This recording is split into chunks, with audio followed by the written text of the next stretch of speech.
So I don't actually have this book,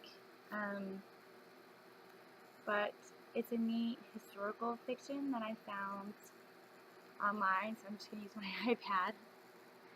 It's called I Am Rosa Parks by Brad Meltzer, and it seems like it's going to be a really long book. The video is 11 minutes, and it's going through, there are quite a few words on each page, so I'm just going to read about 3 to 5 minutes, even though it's not a chapter book.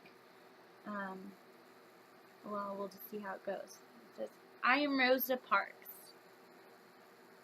And it just shows her sitting. It says, growing up, I was small for my age. I was sick a lot, too. Since we didn't have money for a doctor, but that didn't mean I was weak. And it just shows the little brother pointing at her, and they're standing by a thing. When I was 11, I was walking home from school. A boy on roller skates came zipping by and shoved me. He thought I was an easy target. To his surprise, I turned around and pushed him back. I knew fighting was wrong, but I didn't want him picking on me again. His mother saw what happened. She was mad that I pushed him.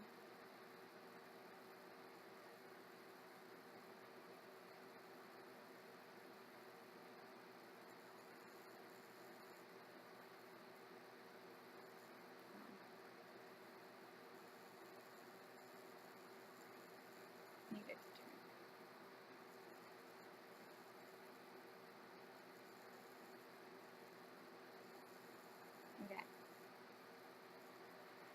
But you know what made her even madder? I was black and her son was white. She immediately started yelling, I'll have you put in jail. You'll never get out again. No question, it was scary. But my mother and grandmother taught me to respect myself, and even to expect respect from others. So instead of backing down, I stood my ground and calmly but firmly explained, your son was the one who pushed me. I didn't bother him at all. I wasn't just standing up to that mom, or even to the boy on the roller skates. I was standing up for myself. After that, the boy and his mom never bothered me again. Still, it's hard to change things. Sometimes it can even take a long time. You can't really see it because of the glare.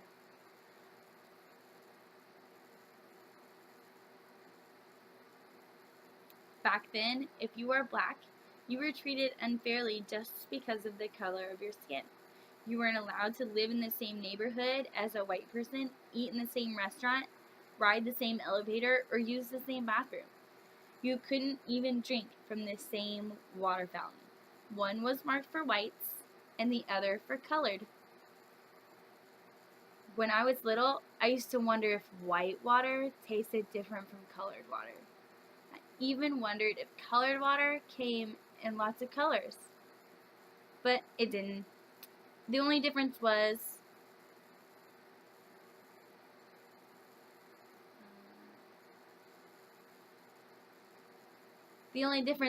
I had to walk outside or even walk down the block to get mine. Of course, it wasn't just about the water fountains. This was my school, a small, old wooden building with one room and one teacher for all of us. Everyone from 5 years old to 6th graders were stuffed in one room with no windows, no desks, and barely any books. Since most kids had to work on a farm to earn money, we only went to school 5 months of the year. We also brought our books home every night. Why? Because we worried that folks who hated the color of our skin would burn down our school. Now, here's the difference for the schools who are white. Do you notice the difference? It was a new brick building with beautiful windows, new desks, and plenty of books, plus a playground outside. They went to school 9 months of the year since they weren't working in fields like we were.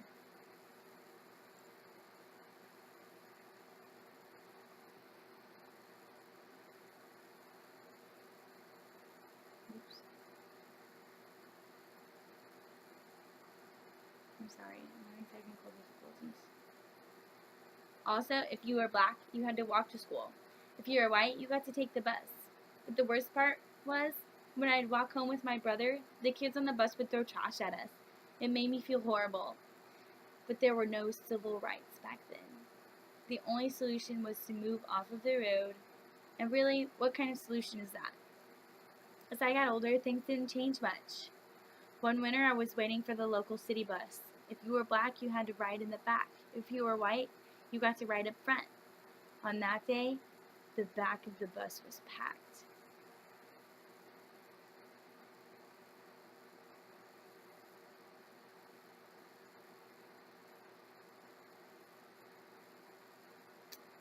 But there was plenty of seats in the front.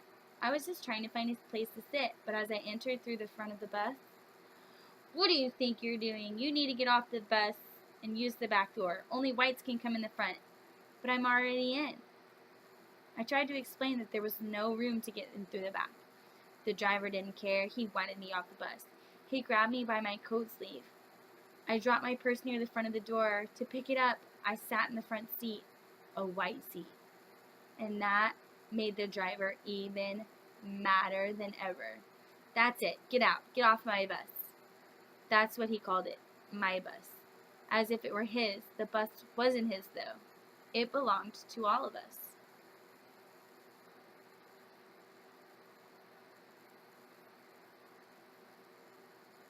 Here we go. Still, that afternoon, the driver got his way, and he kicked me off the bus. But I promise you, that wasn't the last time I'd face that bus driver. From there, in addition to working as a seamstress, I started working to change things. At the NAACP, we fought for fair laws and made sure people's stories were heard. Also, I stopped using the colored water fountain. I'd rather go thirsty than be treated so poorly. It was the same with separate elevators. Instead of riding them, I'd take the stairs. But as for the real change,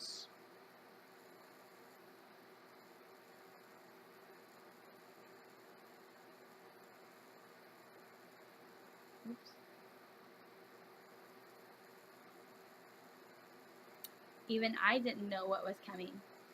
It was the end of a busy Thursday. I was 42 years old and on a bus going home.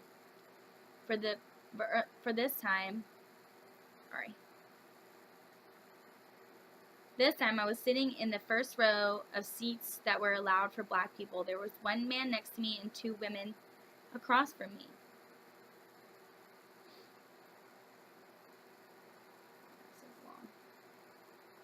It was the same bus driver from before, the exact same one all those years earlier.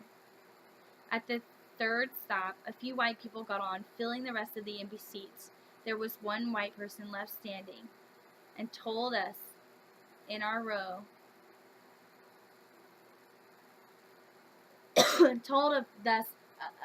us in our row to get up. At first, none of us moved, but when he asked again, "Y'all better make it light on yourselves and let me have those seats." The other people got up, and I stayed right where I was. Sliding over to the window, I thought about what he was demanding. He wanted to take my seat away, and he wanted to give it to that man. Why? Because I was black and the man was white. I knew what the rule said, but I knew in my heart that's not how you treat people. "Come on, get up," it says.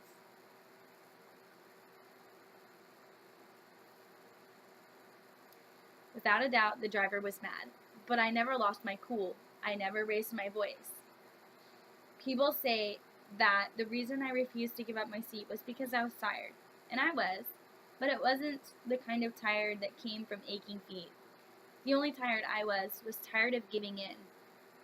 Before me, there were other brave women who had refused to give up their seats. Still, on that day, for violating the rules of Montgomery, Alabama, I got arrested.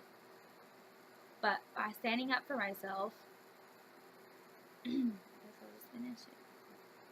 Pretty good. I ignited a movement. From there, the Montgomery bus boycott began. For 381 days. That's well over a year. all blacks in the city, and even a few whites refused to ride the public bus. Finally, the rules were changed. Public buses were no longer allowed to separate people based on their skin color.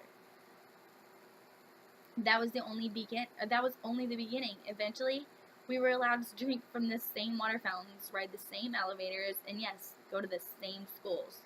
In the Declaration of Independence, Thomas Jefferson wrote that we were all created equal. Finally, the nation was starting to act like it. Of course, that didn't mean the fight was over. There were still thousands of other people like that bus driver. But after hearing how I didn't give up my seat, there were now thousands of more people just like me, together, inspired, and committed to justice. My name's Martin. Want to hear a rough draft of my speech? In my life, people tried to knock me down, tried to make me feel less than I was. They teased me for being small, being black, being different. Let me be clear, no one should be able to do that. But if they try, you must stand strong. Stand for what's right. Stand up for yourself, even if it means sitting down. And when you do, others will follow.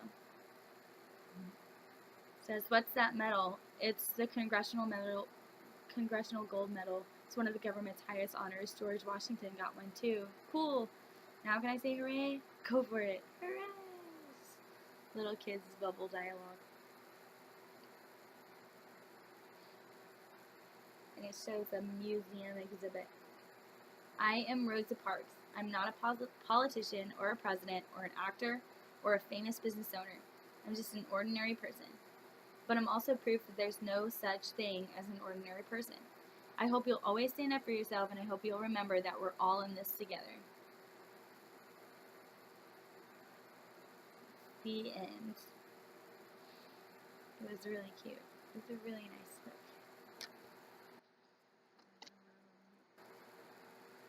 Okay, so I chose this book. Well, to be honest, there's not a lot of books in a more of a preschool age range, at least that I saw. And I certainly don't have any personally. But when I was just looking online, I googled historical fiction, preschool children's books. And this was one of the first ones that came up. I looked at a few, but they weren't in the publication date. And this was one of the first ones that came up that happened to fall in the publication date day. And it seemed like it would be based on its cover photo. Let's see. Based on its cover photo, it seemed like it would be, oh gosh, you can't see it. Not really. It seemed like it would be a kind of an easy book to understand. It was very cutely illustrated, but it was also a very touchy, sensitive, important subject, and it still kind of is. It's almost like we're rehashing it out all over again nowadays. So I feel like in order for my kids not to grow up and be hateful, racist bigots, might as well start them early, right? So that's kind of why I picked the book. But it was a really good read. I was very pleasantly surprised at how well it was written. Brad Meltzer, author I've never really heard, it was really good.